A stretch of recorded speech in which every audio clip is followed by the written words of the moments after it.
ஆண்டவராகிய இயேசு கிறிஸ்துவின் நாமத்தில் உங்களை நான் வாழ்த்துகிறேன். Happy mother's day. உங்கள் யாவருக்கும் அன்னையர் தின வாழ்த்துக்களையும் நான் சேர்த்து தெரிவித்துக் கொள்ளுகிறேன். கர்த்தர் நல்லவர். இன்றைக்கும் நாம் தியானிக்கும்படியாய் எடுத்துக்கொண்டதான வேத பகுதி ஏசாயா 66:13. நம்ம எல்லாருக்கும் தெரிந்த ஒரு வேத வசனம் தான். ஒருவனை அவன் தாய் தேற்றுவது போல் நான் உங்களை தேற்றுவேன் அப்படிங்கிற வரிகள் அந்த வசனத்தில் இருக்கிறது. கர்த்தர் நல்லவர். இந்த வசனத்தை நான் எத்தனையோ முறை நம்ம படிச்சிருக்கிறோம். ஆனால் எத்தனை முறை படித்தாலும் எனக்கு இதில் ஒரு வித்தியாசத்தை நான் உணர்கிறேன். அவன் தாய் தேற்றுவது போல் நான் தேற்றுறேன் அப்படி சொல்கிறேன். அப்படின்னா அவர் தேவையில்லை. தாயை விட அது கூடுதல் பொருத்தமாக இருக்கும் என்று நான் நம்புகிறேன். ஏன்னா நம்ம அம்மாவையும் படைச்சது நம்ம ஆண்டவர் தான். ஸோ படைக்கப்பட்ட தாய் நம்மை தேற்றுவதை விட படைத்த தெய்வம் அவருடைய தேற்றுதல் ரொம்ப ஆச்சரியமானது, ரொம்ப அற்புதமானது. கர்த்தருடைய பிள்ளைகளே, உங்களில் அநேகர் இந்த மதர்ஸ் டேயை செலிப்ரேட் பண்ணியிருப்பீங்க.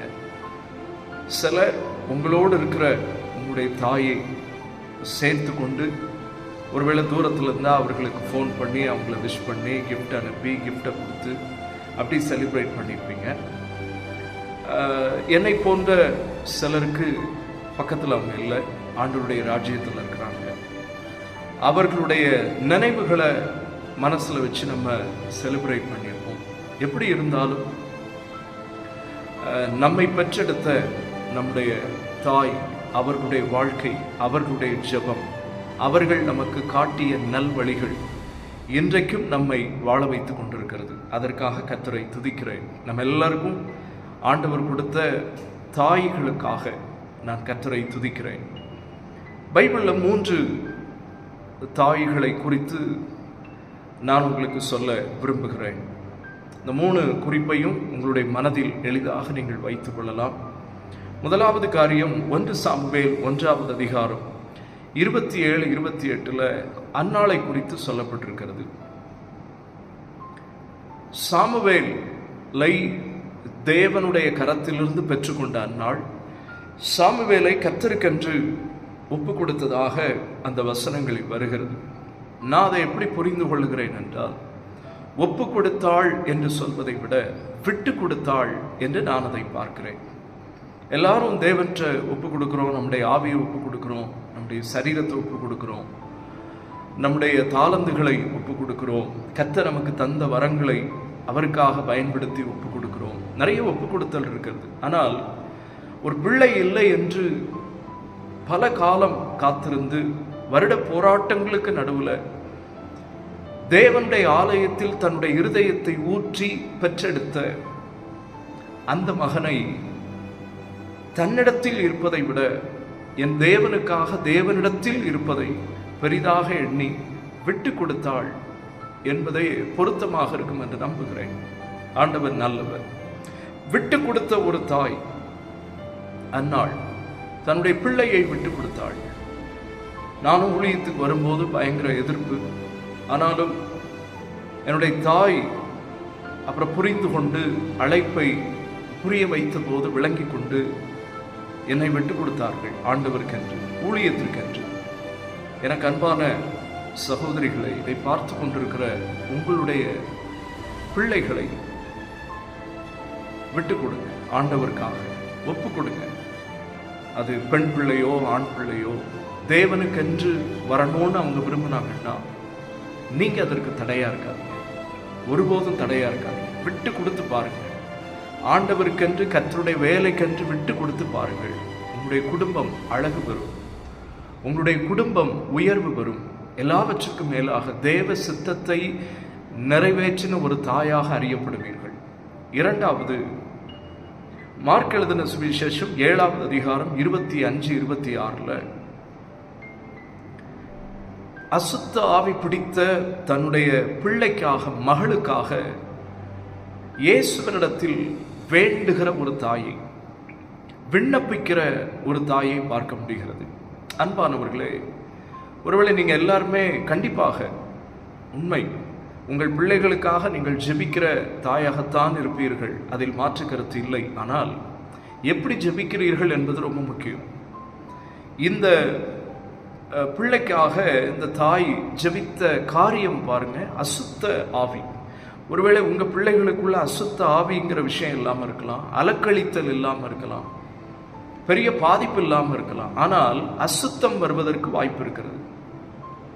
இந்த கடைசி காலத்தில் பிசாசினுடைய வேலை தான் பிள்ளைகளுக்குள் அசுத்தத்தை விதைத்து அவனுக்கென்று ஆள் சேர்க்கிற ஒரு வேலையை அவன் செய்கிறான். எனவே இதை பார்த்து கொண்டிருக்கிறவர்கள் உங்கள் பிள்ளைகளுக்காக முக்கியமாய், ஆண்டவரே, பாவம் நிறைந்த இந்த உலகத்தில் என்னுடைய பிள்ளைக்குள் எந்த அசுத்தமும் வந்துவிடாமல் பிரித்தெடுக்கப்பட்ட வாழ்க்கை வாழக்கூடிய பிள்ளைகளாக எங்கள் பிள்ளைகளை காத்து கொள்ளும் என்று நீங்கள் ஜெபியுங்கள். ஒன்றை சொல்லுகிறேன், ஒரு தாயினுடைய ஜெபம் அந்த பிள்ளைக்கு ஒரு வேலி. அந்த வேலியை தாண்டி எதுவும் வர முடியாது. அந்த இரத்த கோட்டையை நீங்கள் ஜெபத்தால், கண்ணீரால், உபவாசத்தால் உங்கள் பிள்ளைகளுக்கென்று நீங்கள் கட்டினால் அந்த கோட்டையை சுத்தி பிசாசு உள்ள வர முடியாது, தீமை உள்ள வர முடியாது, பிசாசுடைய கிரியைகள் உள்ள வர முடியாது. நீங்கள் எப்படி உங்கள் பிள்ளைகளை குறித்து கிறிஸ்துவுக்குள் ஆசைப்பட்டு வளர்க்குறீங்களோ அது நிறைவேறும்படி கர்த்தர் செய்வார்.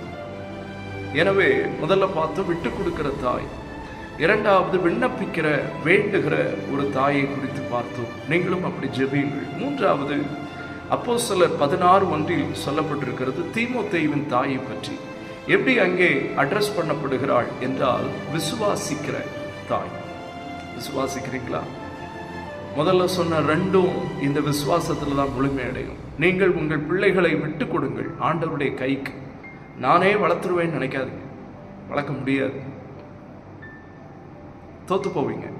உங்க பிள்ளைய அதனாலதான் கிறிஸ்தவ குடும்பத்தில் பிறக்கிற பிள்ளைகள் ஆலயத்தில் அர்ப்பணிக்கப்படுகிறார்கள்.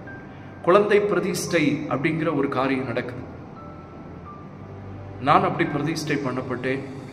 என்னுடைய மகன் அப்படி ஆலயத்தில் பிறந்து சில மாதத்தில் பிரதிஷ்டை பண்ணப்பட்டான். எதற்காக?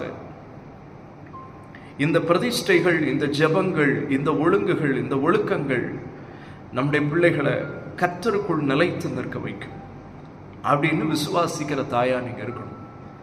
நான் விட்டு கொடுக்கிறேன், அதை கர்த்தர் ஏற்றுக்கொள்வார்னு விசுவாசிங்க. என் பிள்ளைகளுக்காக நான் விண்ணப்பிக்கிற விண்ணப்பங்கள் நிச்சயமாக பதிலாய் வந்து சேரும் என்று விசுவாசிங்கள். நீங்க விசுவாசிக்காம விட்டு கொடுக்கிறதுனாலயோ விண்ணப்பிக்கிறதுனாலயோ எந்த பிரயோஜனமும் இல்லை. எனவே மூன்றாவது, நீங்கள் விசுவாசிக்கிற தாயா இருங்கள்.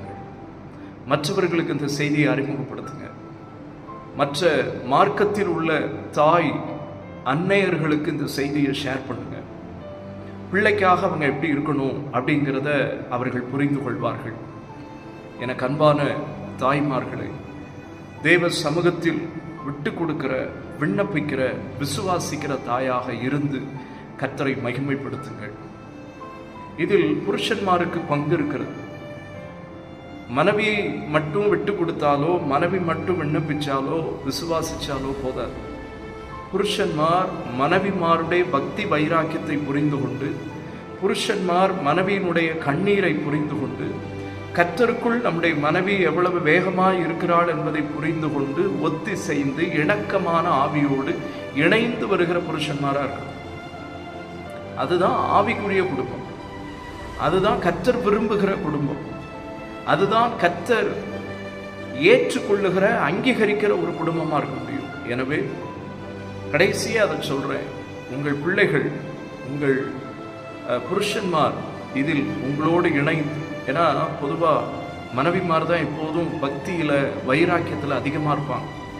யார் பக்தியில அதிகமா இருக்கிறாங்களோ, யார் வைராக்கியத்துல அதிகமா இருக்காங்களோ அவர்களோடு மற்றவர்கள் சேர்ந்து கொள்ளணும். அதுதான் அர்த்தமுள்ள கிறிஸ்தவ வாழ்க்கை. அல்லனா ஏதோ வாழ்றோம் அப்படின்னு போயிடும். எனவே புரிந்து கொள்ளுங்கள், உங்கள் மனைவியினுடைய வைராக்கியம், அவருடைய விசுவாசம், அவர்களுடைய விட்டு கொடுத்தல், அர்ப்பணிப்பு, ஜெபம், வேண்டுதல் எல்லாவற்றிலும் கூட இருங்க, கூட ஒத்து போங்க. அதை கர்த்தர் அங்கீகரிப்பார். அதன் மூலம் மேன்மைகளை உங்கள் குடும்பம் காண கர்த்தர் செய்வார். 128வது சங்கீதத்தில் வாசிக்கிறோம், இதோ கர்த்தருக்கு பயப்படுகிற மனுஷன் இவ்விதமாய் ஆசீர்வதிக்கப்படுவான். ஆசீர்வதிக்கப்படுங்கள், விட்டு கொடுங்க, விண்ணப்பிக்கிறவங்களா இருங்க, விசுவாசிங்க. நிச்சயமாக ஆண்டவர் உங்களை ஆசீர்வதிப்பார். உங்களுக்கு ஜெபிக்கிறேன். பரிசுத்தமுள்ள எங்கள் நல்ல பிதாவே, நல்ல வேளைக்காக ஜெபிக்கிறோம் ஆண்டவரே. இந்த மதர்ஸ் டேல எல்லாரும் அவங்க ஆராதனைகளில் இதை செலிப்ரேட் பண்ணியிருப்பாங்க, ஜெபித்திருப்பார்கள், வீடுகளில் இதை கொண்டாடி இருப்பார்கள். எல்லாவற்றையும் கர்த்தர் ஏற்றுக்கொண்டீர். விசேஷமாய் கொண்டாட்டத்தோடு அல்லாமல் எங்கள் சபை மக்களும் இதை பார்த்து கொண்டிருக்கிற ஒவ்வொரு தாய்மார்களும் விட்டு கொடுக்கிறவர்களாய் ஆண்டவரே, விண்ணப்பிக்கிறவர்களாய், விசுவாசிக்கிறவர்களாய் கர்த்தரவர்களை உருவாக்கும். இந்த மதர்ஸ் டேலிருந்து நல்ல டிசிஷன்ஸ் எடுத்து உம்முடைய நாமத்தை மகிமைப்படுத்த கர்த்தர் நீர் கிருபை தருவீராக. எல்லா காவலோடும் நீர் காத்துக்கொள்ளும், சாட்சிப்படுத்தும், மேன்மைப்படுத்தும், உயர்த்தும், உம்முடைய வருகைக்கென்று ஆயத்தப்படுத்தும். இயேசுவின் மூலம் வேண்டுகிறோம் எங்கள் நல்ல பிதாவே, ஆமென். ஆண்டவர் உங்கள் ஒவ்வொருவரையும் ஆசீர்வதிப்பார். God bless you.